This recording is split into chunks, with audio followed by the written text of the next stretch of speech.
Hey, what's up guys? Chief Pat here, and today bringing you guys a brand new Clash Royale video. And today we have finally gotten the graveyard inside of our shop in Clash Royale, which is something we've been waiting for forever because somehow, some way, ours is still only level 2. You guys know me as being a big gemmer on my main Chief Pat account, but for some reason I found it like impossible to find graveyards. I found 5 overall, and I must have spent like $2,000. So the fact that I can get 3 of them inside of the shop by only spending 240,000 gold is much better than just throwing my wallet at super magical chests. So let's go ahead and buy all 3 of those right now, which will give us enough levels to upgrade it up to level 3. And let's throw that into an Elite Barbarian deck. That's right, this is not a typo. This is an Elite Barbarian graveyard deck because the Elite Barbarians are so strong after the balancing changes. They have so much more damage. They just feel a lot better than when they first came out inside of the game. So I'm going to show you guys how to play the Elite Barbarians to do maximum damage against your opponent's towers and hopefully pick up some wins. It's really fun.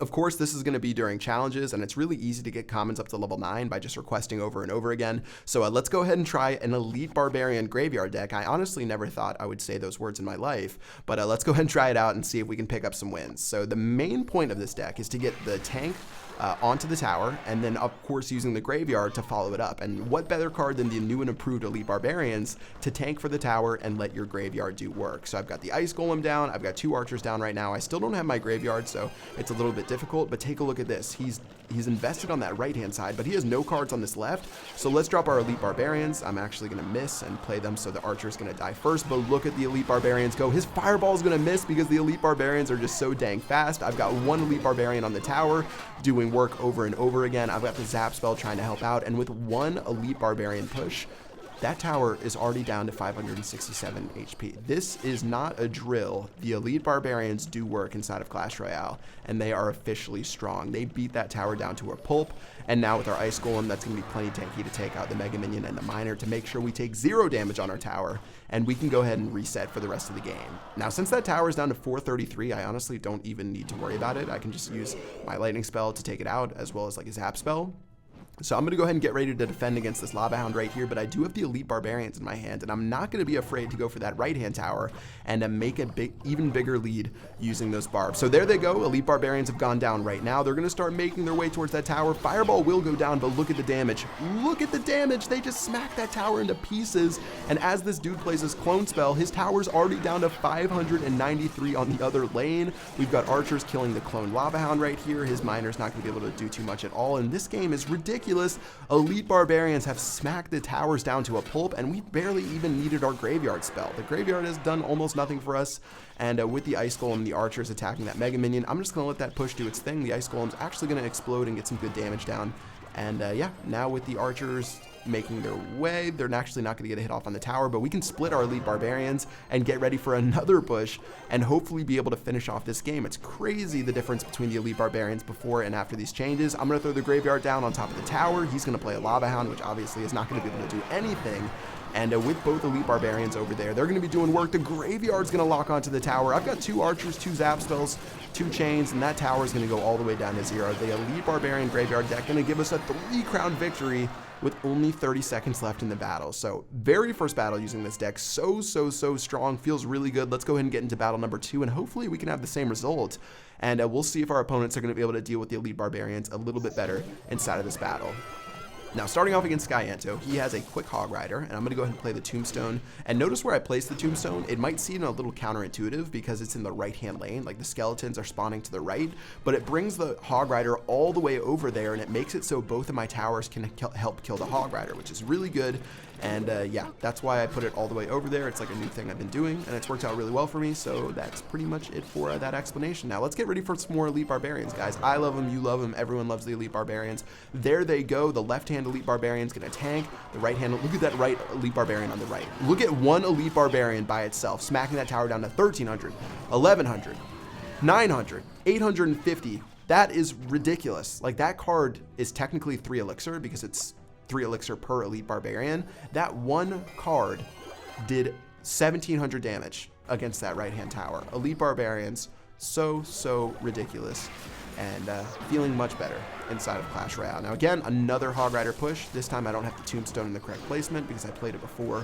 He played his Hog, and that's going to end up taking that tower down all the way to 1,534. Still not too big of a deal. I'm feeling pretty good about where we're at. another set of Elite Barbarians on this right-hand side, and I'm hoping to be able to take this tower out. So there they go right now. Ice Golem's going to tank onto that Inferno tower. I've got the Graveyard, seeing if I can play that to help out as well. And the Elite Barbarians still are going to lose that battle to the Barbarians, which is a little unfortunate, but still, tower's going to drop all the way down to the 500s. He's got some minions that he's going to play. 389 is going to be the final total of that tower. And of course, one of the strongest cards in the game right now, the Ice Golem, is going to turn this push completely meaningless. It's going to stop the minions in their tracks. It's going to stop the Barbarians in their tracks. My Mega Minion, of course, just cleaned up that miner right there. And the Barbarians and minions won't even get a single hit off onto our tower. And this game is looking really good. So all we have to do is protect our right-hand side and drop a lightning spell and a zap on his right-hand side. But of course, we want to go for the glory. We want to drop our Elite Barbarians. Let's go ahead and split those in the very back and get ready to see if we can do anything else. All right, so I've got the lightning spell, but I'm not exactly on. Okay, I missed the tower right there. I'm an idiot. That is a little disappointing, but look at the Elite Barbarian on that left-hand side. Look at that Elite Barbarian. Look at the Elite Barbarian. The Elite Barbarian, the skeleton's going to take the tower all the way down to 1,000 right there, and that was with like a half HP Elite Barbarian. It killed the Inferno tower, then went to his regular tower and still took it down to 1,139. I'm going to split the Elite Barbarians yet again, over and over, just splitting them puts so much pressure on my opponent. The Graveyard's going to go down as well, and since all we need is a lightning spell and a zap, I'm not going to mess around anymore. I'll get ready to play that next. And with 5 seconds left on the clock, just making sure he doesn't get a last-second Hog Rider in, we can go ahead and play the Lightning, and then finally play the Zap spell, and that will be the end of the game. So relentless splitting of the Elite Barbarians gave us the victory right there. You saw how much damage both of them did to the tower by themselves. Like, all I had to do was get one Elite Barbarian on each tower, and that was it. The game was basically over because the towers were already so low that there was almost nothing he could do to pull it back for a victory. Now let's get into one more battle against Point Black right here and see if we can pull out another Elite Barbarian W. We're going to start off with the archers in the back. Of course, we don't have our Elite Barbarians just yet, and since they're so quick, it's hard to play them as the very first card. You want to play them, you want to split them like how I've been splitting them at the very front. Like, once you have your big push built up, then you play the Elite Barbarians. And as we go down this right-hand lane, here comes another Graveyard push. He's actually going to play his Lava Hound, which is terrible timing for him, because now, look at all the skeletons. I've got the Zap spell helping out. Mega Minion just locked onto the Crown Tower, which means that tower is as good as dead. And with the Mega Minion and the archers doing work, his Lava Hound, of course, is going to make its way down the lane, but now we still have the Mega Minion and archer defending, and now we can just make our way to defend this Lava Hound, and hopefully, oh, look at that clone spell. That's a little bit tough for Point Black right there. Unfortunately, he missed the clone spell, which actually is really common, because when you play the clone spell, you have to aim at the Lava Hound shadow. Like, you don't aim it at the Lava Hound, you have to aim it on its shadow. You guys know I've missed a bunch of clone Lava Hounds before. Same thing happened to Point Black right here. It's a little bit difficult to get used to how you want to clone them. And now, since we have such a massive lead, he just wasted an entire push right there. He actually didn't get any damage on our tower. Let's go for an Elite Barbarian push, and they're actually going to get stopped in their tracks by the Ice Golem. So obviously not as effective once that first tower is down. And plus, this guy does have pretty good defenses, but still, Elite Barbarian will get one hit off onto the tower right there. Let's go ahead and reset with the Mega Minion. Going to go ahead and play that in the very back. Tombstone as well. And we can see if we can build up a push, but honestly, this one might just be about defending, because I don't know if we're going to be able to take out that other tower, since the Tombstone is such a good defense against our push. But I'm going to keep going aggressive. You guys know me. I like going for the big crowns. I like going for 3 crowns. I like going for 2 crowns. The 1 crown to 0, not the most exciting. And of course, that leads me to being an idiot sometimes, and making some massive mistakes like I made right there. Now, here's a quick lesson about how to deal with the Lava Hound and the clone.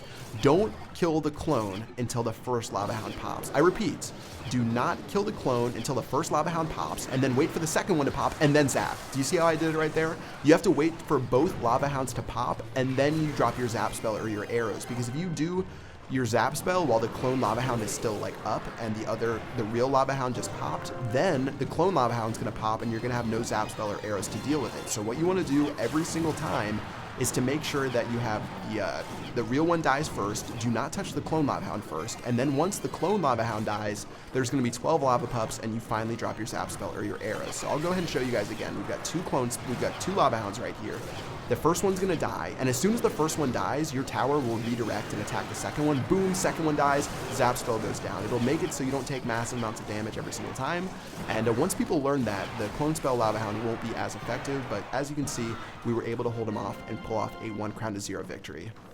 So guys, that is going to do it for the Elite Barbarian Graveyard deck. So much fun to play. It is ridiculous. It is crazy. It is all of the above. If you guys want to try this deck out, go ahead and feel free to do it. Elite Barbarians in the Graveyard. You can use whatever else you want. I just use standard cards like the Archers, Zap, Lightning, Tombstone, and Mega Minion. You guys know the deal. Those cards are all really strong and you can throw them into any deck. But yeah, that is going to do it for this video. I hope you guys enjoyed. If you did, make sure you smack that like button. Until next time, I will see you guys later. Peace out.